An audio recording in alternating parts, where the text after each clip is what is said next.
Hi all, welcome to CV plus.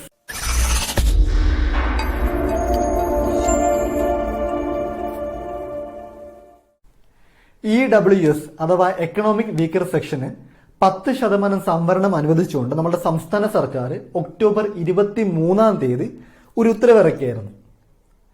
ആ ഉത്തരവ് പ്രകാരം ആർക്കൊക്കെയാണ് റിസർവേഷൻ കിട്ടുന്നത്, ആർക്കൊക്കെയാണ് കിട്ടാത്തത്, ഇതുമായി ബന്ധപ്പെട്ട കുറച്ച് കാര്യങ്ങളാണ് നമ്മളിവിടെ ഡിസ്കസ് ചെയ്യുന്നത്. അപ്പോൾ ഒക്ടോബർ 23 ഉത്തരവ് ഇറക്കിയത്. ആ ഒക്ടോബർ 23 നിലവിലുള്ള നോട്ടിഫിക്കേഷനും പിന്നെ അതിന് ശേഷം വരുന്ന നോട്ടിഫിക്കേഷൻസിലൊക്കെയാണ് ഇത് ആപ്ലിക്കബിൾ. അതായത് നമ്മളുടെ സിവിലിന്റെ കാര്യം നോക്കുകയാണെങ്കിൽ LSGDയുടെ ഫസ്റ്റ് ഗ്രേഡ് ഓവർസിയറിനും LSGD എയ്ക്കും ഇത് ആപ്ലിക്കബിൾ ആണ്. കാരണം അതിന്റെ ലാസ്റ്റ് ഡേറ്റ് എന്ന് പറയുന്നത് നവംബറിലാണ്. അതുകൊണ്ട് അതിനൊക്കെ ഇത് ആപ്ലിക്കബിൾ ആണ്.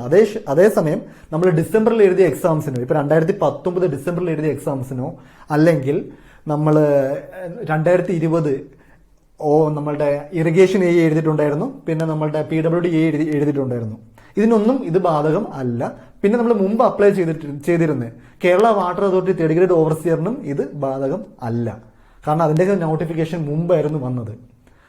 ഇനി നമ്മൾ ഈ ഉത്തരവ് വരുന്നതിന് മുമ്പത്തെ സാഹചര്യം പരിശോധിക്കുകയാണെങ്കിൽ ഒരു 100 സീറ്റ് എടുത്തു കഴിഞ്ഞാൽ അതിൽ 50 സീറ്റ് ഓപ്പൺ കോമ്പറ്റീഷൻ ആയിട്ട് പോകും, അല്ലെങ്കിൽ ഓപ്പൺ കാറ്റഗറി അല്ലെങ്കിൽ OC എന്ന് നമ്മൾ പറയാറുണ്ട്.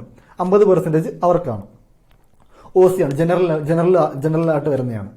ഇനി നമ്മളുടെ 14 സീറ്റ് പോകുന്നത്, അല്ലെങ്കിൽ 14% എന്ന് പോകുന്നത് നമ്മളുടെ ഈ ഈഴവ എന്ന് പറയും, അല്ലെങ്കിൽ ബിലവ അല്ലെങ്കിൽ തിയാസക്കനെയാണ്. ഈ അവർക്കാണ് ഈ 14 സീറ്റ് പോകുന്നത്, അല്ലെങ്കിൽ 14%. അതിനുശേഷം 12% പോകുന്നത്, അല്ലെങ്കിൽ 12 സീറ്റ് പോകുന്നത് മുസ്ലിംസിനാണ്. അതിനുശേഷം നമ്മുടെ LC അഥവാ ലാറ്റിൻ കാത്തലിക്കിന് 4% പോകും. പിന്നെ അതിനുശേഷം വരുന്നതാണ് നമ്മളുടെ വിശ്വകർമ്മയ്ക്ക്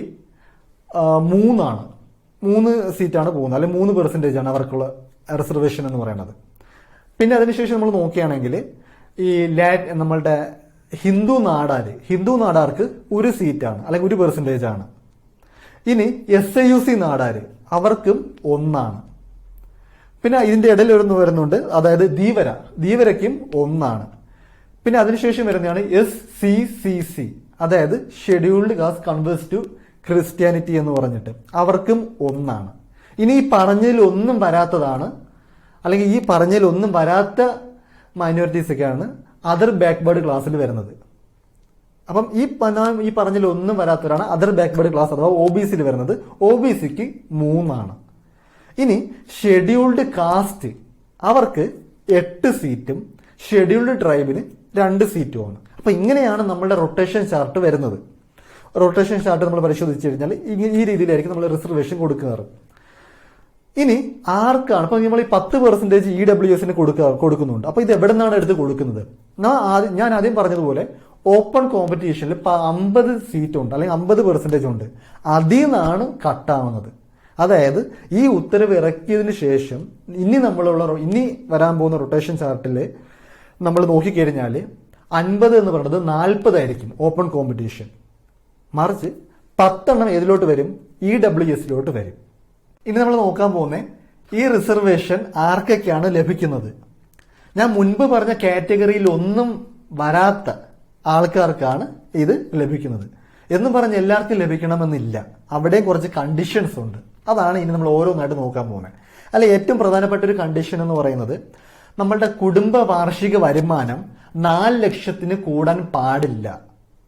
അത് ഇമ്പോർട്ടന്റ് ആണ്. 4 ലക്ഷത്തിന് കൂടാൻ പാടില്ല, കുടുംബ വാർഷിക വരുമാനമാണ്. ഇനി മറ്റൊരു കാര്യം പറയുന്നത് നമ്മളുടെ കുടുംബ ഭൂസ്വത്ത്.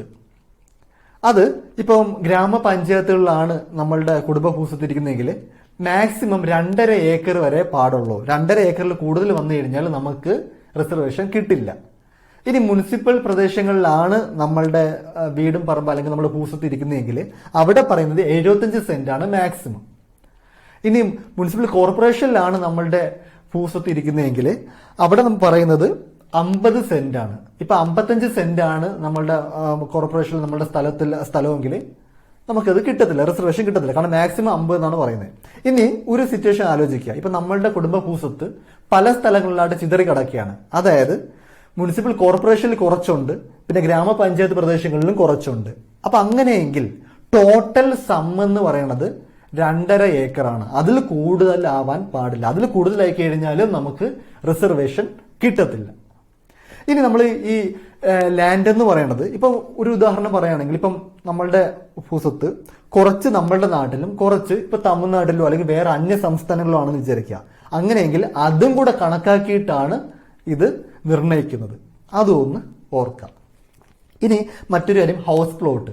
ഈ ഹൗസ് പ്ലോട്ട് എന്ന് പറഞ്ഞാൽ വീട് നിൽക്കുന്നതോ അല്ലെങ്കിൽ വീട് വെക്കാൻ അനുയോജ്യമായ സ്ഥലങ്ങളെയാണ് നമ്മൾ ഹൗസ് പ്ലോട്ട് കൊണ്ട് ഉദ്ദേശിക്കുന്നത്.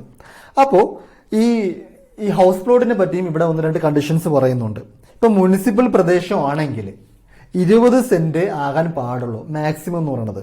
അതേസമയം മുനിസിപ്പൽ കോർപ്പറേഷൻ ആണെങ്കിൽ 15 സെന്റ്. ഓക്കെ, ഹൗസ് പ്ലോട്ടിനുള്ള ഏരിയ 15 സെന്റ് വരെ ആകാൻ പാടുള്ളൂ.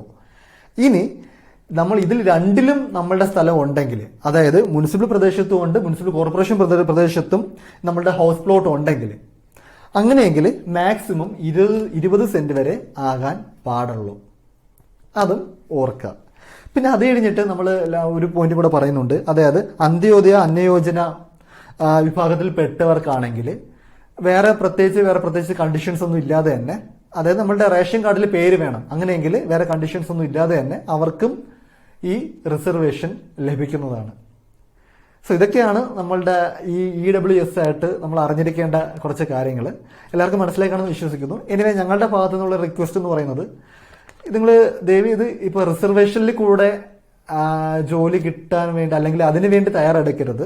നിങ്ങൾ ഓപ്പൺ കാറ്റഗറി ആണ് അല്ലെങ്കിൽ OC ആണെന്ന് വിചാരിച്ച് തന്നെ ഓപ്പൺ കോമ്പറ്റീഷൻ അതുവഴി കയറാൻ തന്നെ മാക്സിമം ട്രൈ ചെയ്യുക. അപ്പൊ അതിനു വേണ്ടി തന്നെ മാക്സിമം നന്നായിട്ട് പഠിക്കുക. അല്ലാതെ റിസർവേഷന്റെ ബലത്തിൽ കയറാൻ വേണ്ടി നിൽക്കരുത്. കാരണം ഒരുപക്ഷെ റിസൾട്ടൊക്കെ വരുമ്പോൾ ചിലപ്പോൾ താഴോട്ട് പോകാൻ സാധ്യതയുണ്ട്. മാക്സിമം നന്നായിട്ട് ജനറൽ കാറ്റഗറി എന്ന് കരുതി സ്വയം ജനറൽ കാറ്റഗറി ആണെന്ന് വിചാരിച്ചുകൊണ്ട് തന്നെ പഠിക്കാൻ നോക്കുക. All the best.